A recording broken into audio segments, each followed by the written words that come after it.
नमस्ते। आज की इस वीडियो में हम देखने वाले हैं मधुबाला डिज़ाइन ब्लाउज़ का कटिंग। इस वीडियो में मैंने आपको सभी साइज़ेस के लिए इसका कटिंग बताया है। बहुत ही सिंपल मेथड है और बनाने के लिए बहुत ही आसान है, तो वीडियो लास्ट तक ज़रूर देखना। और अगर चैनल पे नए हैं तो चैनल को सब्सक्राइब करना। स्वागत है आप सबका फैशन क्रिएटर्स चैनल में। स्क्रीन के ऊपर आपको जो भी मेजरमेंट्स दिखाई दे रहे हैं उसके हिसाब से हम लोग आज का कटिंग करेंगे। तो यहाँ पे सबसे पहले लेंथ का मेजरमेंट करेंगे, उसमें 1 इंच ऐड करके हमें यहाँ पे डालना है। आपका जितना भी लेंथ है उसमें 1 इंच ऐड करके आपको यहाँ पे डालना है। तो मैंने यहाँ पे लिया है 14.5 इंचेस। अब यहाँ पे एक स्ट्रेट लाइन ड्रॉ कर देंगे। अब इसके बाद में हमें डालना है शोल्डर का मेजरमेंट। तो यहाँ पे हम डालेंगे 5.25 इंचेस। तो डीप नेक रहेगा, इसके लिए हमने यहाँ पे 5.25 इंच लिया है। और आर्म होल हम लोग लेंगे यहाँ पे 5.5 इंच। नेक विड्थ लिया है यहाँ पे 2.25 इंचेस। तो यहाँ से भी हम 5.5 इंच पे एक मार्क करते हैं और उसके बाद में यहाँ पे एक स्ट्रेट लाइन ड्रॉ कर देते हैं। तो डीप नेक में आपको शोल्डर और आर्म होल कितना लेना है उसके लिए मैंने एक और वीडियो बनाया है, तो आप उसे देख सकते हैं। अब यहाँ पे हम लेंगे चेस्ट का, छाती का घेरे का 1/4 यानी कि चौथा हिस्सा। तो यहाँ पे मैंने लिया है 9 इंचेस।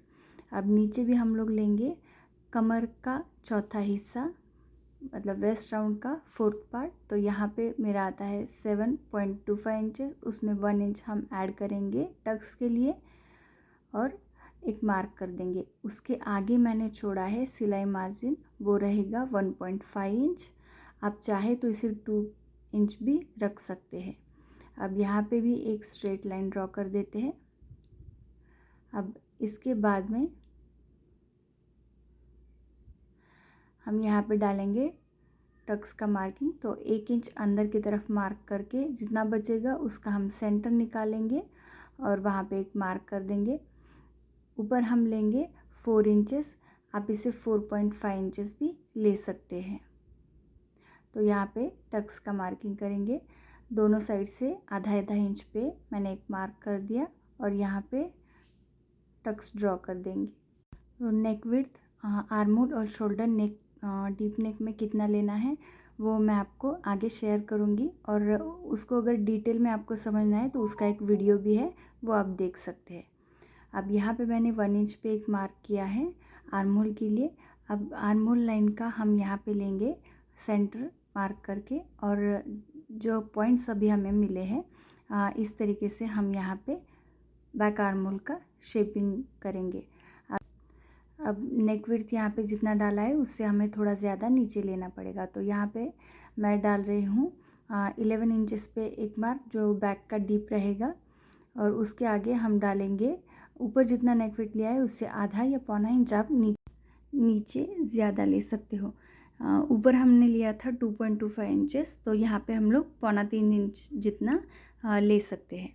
तो इस तरीके से मैंने यहाँ पे एक लाइन ड्रॉ कर दी है। अब आर्म होल के लिए ऊपर से आधा इंच छोड़ के हम यहाँ पे आर्म होल राउंड गिन लेंगे। अब जितना भी आर्म होल राउंड होगा उसका आधा यहाँ पे आना ज़रूरी है। तो यहाँ पे मेरा 17 इंचेस है, तो उसका आधा 8.5 इंचेस आना चाहिए। तो ये 5 इंच जितना कम आ रहा है। तो हम इसे स्टिचिंग के टाइम पे भी कर सकते हैं या फिर हम यहाँ पे भी उसे एडजस्ट कर सकते हैं। तो मैंने 5 इंच यहाँ पे नीचे मार्क करके एक नया शेपिंग कर दिया है। तो आपका भी अगर कम ज़्यादा हो रहा होगा तो आप आधा से पौना इंच आर्म होल की लाइन जो है वो बढ़ा सकते हैं और इस तरीके से नया शेपिंग कर सकते हैं। तो एक बार इसे और हम लोग गिन लेते हैं। तो यहाँ पे मैं इस तरीके से गिन रही हूँ। तो अब ये हमारा 8.5 इंचेस जितना बराबर से आ रहा है। तो अब हम इसे साइड से कट कर लेते हैं। सिर्फ नेक का जो पार्ट है हमें अभी कट नहीं करना है। यहाँ पे मैंने डीप नेक के अकॉर्डिंग नेक विड्थ, शोल्डर और आर्म होल कितना लेना है वो आपको बताया है। इस पे मैंने अलग से एक डिटेल वीडियो भी बनाया है। तो आपको कुछ डाउट रहता है तो आप ये वीडियो देख सकते हैं। अब यहाँ पे हम बैक पार्ट का कटिंग कर लेते हैं। बैक का कटिंग होने के बाद में हम अलग से पेपर के ऊपर फ्रंट का कटिंग करेंगे और ये दोनों पेपर कटिंग होने के बाद में हम कपड़े के ऊपर रख के इसका कटिंग कर सकते हैं। तो यहाँ पे बैक का पार्ट मैंने कट कर लिया है। अब फ्रंट पार्ट के लिए यहाँ पे अलग से एक पेपर लिया है। अब जितना हमने लेंथ लिया था उससे आधा इंच एक्स्ट्रा हम फ्रंट के लिए डालेंगे। तो 14.5 इंच हमने लिया था, उससे आधा इंच उसमें मिलाकर यहाँ पे 15 इंच पे मैंने एक मार्क कर दिया है, यानी कि 15 इंच पे। आपका जितना भी आपने बैक के लिए लिया होगा उसमें आधा इंच ऐड करके यहाँ पे डालना है। अब बैक में शोल्डर जितना लिया था उतना ही अब आगे के लिए हम डालेंगे। तो 5.25 इंच 5.25 इंच मैंने लिया है और 5.5 इंच आर्म होल यहाँ पे डाला है 5.5 इंच। तो एक इस तरीके से एक स्ट्रेट लाइन ड्रॉ कर लेते हैं। अब इसके आगे हम डालेंगे चेस्ट का मेजरमेंट। तो यहाँ पे हमारा था 36 इंच, उसका फोर्थ पार्ट आता है 9 इंच। तो मैंने 9 इंच पे यहाँ पे एक मार्क कर दिया और अब हम इसे एक स्ट्रेट लाइन ड्रॉ कर देते हैं। अब इसके आगे 1.5 इंच का मार्जिन हम अलग से छोड़ेंगे। अब इसके नीचे हम डालेंगे वेस्ट का मेजरमेंट, यानी कि कमर का मेजरमेंट। तो कमर का चौथा हिस्सा हमें यहाँ पे डालना है। तो 7.25 और उसमें 1.5 इंच हम एक्स्ट्रा लेंगे क्योंकि ये फ्रंट पार्ट है। बैक में हमने 1 इंच लिया था, अब यहाँ पे हम 1.5 इंच एक्स्ट्रा लेंगे और इस तरीके से एक लाइन ड्रॉ कर देंगे। आगे हम 1.5 इंच का मार्जिन छोड़ेंगे। अब जहाँ पे मैंने 1.5 इंच एक्स्ट्रा लिया है, आप चाहे तो वहाँ पे 2 से 2.5 इंच एक्स्ट्रा ले सकते हैं। अगर आपको टक्स जो है बड़ा चाहिए होगा या आपका चेस्ट जो है बड़ा साइज़ का होगा तो यहाँ पे अब हम नेक विड्थ डालते हैं। तो 2.25 इंच यानी कि 2.25 इंच पे मैंने एक मार्क किया। अब यहाँ पे हम डालेंगे टक्स का लेंथ। तो ये आता है 9.5 इंच और विड्थ हम यहाँ पे डालेंगे 3.25 इंचेस। अब जितना विड्थ अभी डाला है उतना ही हम आगे भी डालेंगे, यानी कि 3.25 इंच जहाँ पे आता है उससे आगे हम 3.2 इंच डालेंगे। अगर ये कितना आता है आपको नहीं पता है तो आप चेस्ट यानी कि छाती का 10वां भाग डालें और उस पॉइंट से आगे भी सेम उतना ही डालना है। अब यहाँ मैं 3.25 इंच पे एक मार्क कर रही हूँ और उसके ऊपर मैं आधा इंच और एक मार्क कर रही हूँ। तो अगर आपका साइज़ हेवी रहेगा तो आप इसे थोड़ा सा कम रखना। यहाँ पे भी मैंने 3.25 इंच पे एक मार्क किया है। अब इन दोनों पॉइंट्स को हम मिला देंगे। अब ये मेजरमेंट आप आपके हिसाब से रख सकते हो, 2 इंच, 2.5 इंच, 3 इंच, जितना भी आपको पट्टी चाहिए होगा या फिर जितना भी आपको शेप चाहिए होगा। तो यहाँ पे अभी मैंने डाला है 1/2 इंच आर्म होल के लिए और फ्रंट आर्म होल का शेपिंग यहाँ पे मैं कर रही हूँ। तो इसी तरीके से आपको भी करना है। तो यहाँ से हम लेंगे 2.5 इंच अंदर की तरफ, या तो फिर आप यहाँ जितना पट्टी रख रहे हो उतना ही आप यहाँ पे भी रख सकते हो। तो जैसे ऊपर 3 इंच रहेगा तो आप 3 इंच पे एक मार्क कर सकते हो। अब ये पॉइंट्स होने के बाद में हम इसे डॉटेड लाइन से जॉइन करेंगे और मटका शेप जैसा एक शेप यहाँ पे बना देंगे। तो इस तरीके से जैसे मैं वीडियो में बता रही हूँ तो हमें ये ड्रॉ करना है। अब यहाँ पे टक्स का मार्किंग कर लेना है। तो स्ट्रेट लाइन पहले मैं यहाँ पे ड्रॉ कर देती हूँ। अब इसके बाजू में हम दोनों तरफ से 1.25 इंच पे मार्क करेंगे। अब हमने नीचे की तरफ वेस्ट में 1.5 इंच ज़्यादा लिया था, इसके लिए इसका आधा आधा करके हमें 1.25 इंच दोनों तरफ डार्ट में डालना है। अब यहाँ पे थोड़ा सा शेपिंग मैंने मटके की जैसा बनाने के लिए वापस से शेप किया है। तो इस तरीके से आपको शेप करना है। फर्स्ट वाला शेप जो था वो थोड़ा सा मुझे अलग लग रहा था, तो इस तरीके से करना है। अब जहाँ पे आधा इंच हमने ऊपर लिया था, ये डॉटेड लाइन हमें वहाँ तक लेके जानी है। आप चाहे तो इसे 1 इंच भी ऊपर ले सकते हैं। अब ये डार्ट का जो मार्किंग था उसे हम इस तरीके से जॉइन कर देंगे। अगर आपको डार्ट बड़ा चाहिए होगा तो आप बड़ा भी ले सकते हैं। अब यहाँ पे मैं डाल रही हूँ नेक का मार्किंग। तो नेक हमें जितना डीप चाहिए होगा उसके हिसाब से आप यहाँ पे ले सकते हो। तो मैंने 6 इंचेस लिया है और इस तरीके से यहाँ पे शेप कर दिया है। तो अब यहाँ देखो, मैं एक और बार आपको समझा देती हूँ। ये जो बीच वाला टक्स है, अगर आपको बड़ा चाहिए होगा तो आपको साइड से इसे बढ़ाना होगा। यानी कि यहाँ 1.5 इंच लिया था तो इसको डिवाइड करके मैंने 1.25 इंच लिया है। अगर आपको बड़ा चाहिए होगा यहाँ पे तो आप इसे 2 से 2.5 इंच जितना बड़ा कर सकते हो, तो नीचे वाला साइड बड़ा हो जाएगा तो टक्स भी हमारा बड़ा हो जाएगा। तो जितना आएगा उसका आधा करके हम इसे डिवाइड करके यहाँ पे डालेंगे। अब जो टक्स मैंने लिया था उसको मैंने स्ट्रेट नीचे जॉइन कर दिया है। अब ये बीच वाला जो पार्ट है हमें नहीं चाहिए होगा। तो इस तरीके से सारे लाइंस हमारे यहाँ पे ड्रॉ करके हो चुके हैं। अब हम इसे कटिंग कर लेंगे। तो जिस तरीके से वीडियो में हम देख रहे हैं उसी तरीके से हम इसका कटिंग करेंगे। जो भी शेप हमने किया था बिल्कुल उसी के ऊपर से आपको कटिंग करना है। तो ये वाला नेक का पार्ट है, इसे भी हम लोग कट कर लेते हैं। अब ये जो साइड वाला पार्ट है इसे भी हमें कट कर लेना है। तो यहाँ पे शेपिंग थोड़ा सा अंदर की तरफ गया था तो मैं हल्का सा बाहर की तरफ से इसे कट कर रही हूँ। तो इस तरीके से हमारा कटिंग हो जाएगा। अब यहाँ पे ये जो बीच वाले 2 लाइन हैं हमें इस तरीके से इसको क्लोज़ कर देना है। यानी कि ये जो डार्ट का बीच वाला पार्ट है ये अब हमें नहीं चाहिए, क्योंकि ऊपर वाला जो पार्ट है हम उसे स्टिच कर देंगे, पर नीचे वाला जो पार्ट रहेगा वो तो हमें इस तरीके से क्लोज़ करके लेना पड़ेगा। अब यहाँ पे जिस तरीके से मैं लाइन दिखा रही हूँ वहाँ पे आपको आधा इंच जितना मार्जिन छोड़ना पड़ेगा जब हम इसे कपड़े के ऊपर कट करेंगे। तो यहाँ पे मैं लिख देती हूँ कि आधा इंच मार्जिन हम एक्स्ट्रा छोड़ेंगे और सिलाई में भी हम आधा इंच इसे दबा के लेंगे, तब जाके हमारा परफेक्टली बैठ जाएगा। तो इस वाले साइड में भी हमें क्या करना है, जिस तरीके से मैं दिखा रही हूँ तो ये वाला पार्ट जो है हमारा तो ये फोल्ड होगा। यानी कि बीच वाला जो पार्ट है फ्रंट का तो ये फोल्ड पे आएगा और बाकी का जो हिस्सा है वहाँ पे हम आधा इंच एक्स्ट्रा कपड़े के ऊपर मार्जिन छोड़ देंगे सारी जगहों से। तो यहाँ पे मैं लिख देती हूँ कि आधा इंच आपको एक्स्ट्रा का मार्जिन कपड़े के ऊपर इसे छोड़ना है।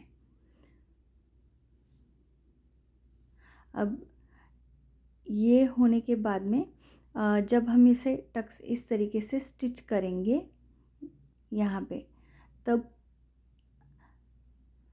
तब सिर्फ बीच वाला जो पार्ट है जो हमने कट किया था वहाँ सिर्फ टक्स आएगा और नीचे वाला पार्ट जो है वो या बाकी का जो पार्ट है वो पूरा प्लेन रहेगा।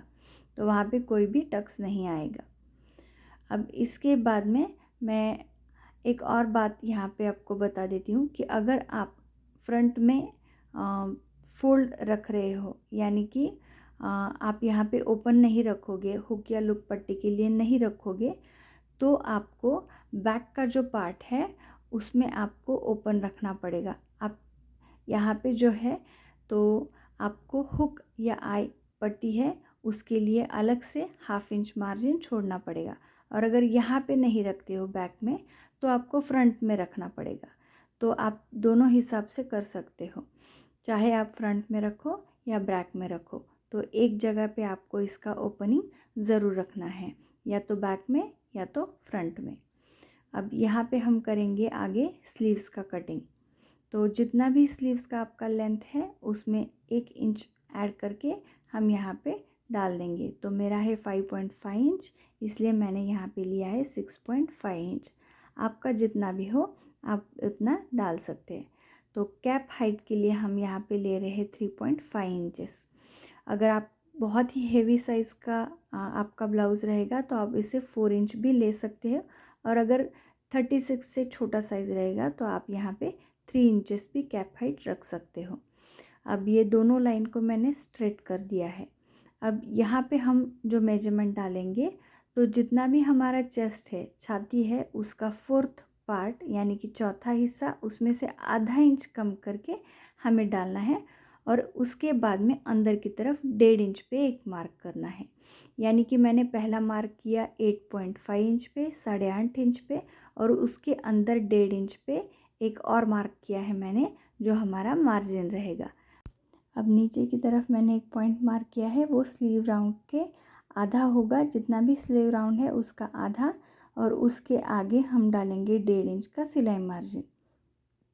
अब आगे इन दोनों पॉइंट को इस तरीके से एक स्ट्रेट लाइन ड्रॉ कर देनी है और उसके बाद में ये जो लाइन हमने ड्रॉ की है उसका हम निकालेंगे एक सेंटर पॉइंट। तो इस तरीके से आपको यहाँ पे जितना भी आता है इन पॉइंट का वो आप यहाँ पे सेंटर डालोगे। आपको इस तरीके से आता है तो आप इस तरीके से कर सकते हो या डायरेक्टली टेप को इस तरीके से फोल्ड करना है और जितना भी आएगा उसको यहाँ पे सेंटर मार्क कर देना है। अब जब ये सेंटर मार्क हो जाएगा तो उसके बाद में दोनों साइड से हमें एक एक इंच पे एक मार्क करना है। अब ऊपर से मैंने 1 इंच पे एक और मार्क किया और उसके बाद में अभी हमें करना है बैक और फ्रंट का शेपिंग। तो यहाँ पे मैं आधा आधा इंच दोनों साइड से मैं मार्क कर रही हूँ। जो सेंटर वाला पॉइंट है उससे आधा इंच ऊपर और आधा इंच नीचे जितना मैंने मार्क किया है। अब इसके बाद में हमें क्या करना है, जो ये 2 पॉइंट्स है उसका भी हम एक और सेंटर पॉइंट निकालेंगे और सेंटर से 1/4 इंच जितना नीचे की तरफ एक पॉइंट मार्क कर देंगे।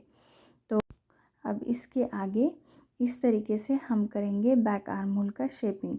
जो भी पॉइंट्स हम वीडियो में देख रहे हैं तो उन पॉइंट को बैक आर्म होल के शेपिंग के लिए यूज़ करें और इसके आगे ये जो भी पॉइंट्स आपको यहाँ पे दिखाई दे रहे हैं उसको हम फ्रंट आर्म होल के शेपिंग के लिए यूज़ करेंगे। तो इस तरीके से आपको दोनों भी फ्रंट और बैक का आर्म होल का शेपिंग करना है स्लीव्स का। तो स्लीव्स हमारी कभी भी कम या ज़्यादा नहीं होगी, तो परफेक्टली स्लीव मैच हो जाएगी। तो अब हम इसे कट कर लेते हैं।